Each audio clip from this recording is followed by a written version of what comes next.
এই বিড়ালকে কখনো আপনারা কষ্ট দিবেন না, বিড়ালকে আদর করবেন, বিড়ালকে ভালো মতো পুষবেন।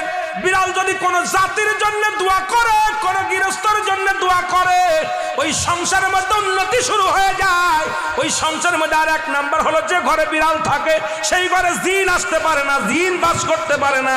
আর একটা ঘোষণা শুনেন, নবীজি বলে গেছেন, যে ঘরের মধ্যে বিড়াল ছানা বাস করে ওই ঘরের মধ্যে জিন জাতি প্রবেশ করতে পারে না। তাহলে ছোট ছোট মাসুম বাচ্চাগুলো যে ঘরের মধ্যে থাকে, মুসলমান অনেক সময় জিনের আশ্রয় পড়ে যায়, অনেক সময় জিনে আসর করে, ওই ঘরের মধ্যে জিনে আসর করে।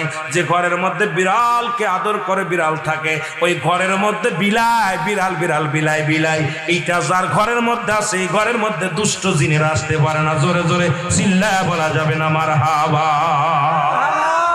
একবার নবী সুলাইমান আলাইহিস সালাম শুনতে পাইলেন পাশের বাড়িতে একটা কুকুরকে কষ্ট দিয়ে বিষ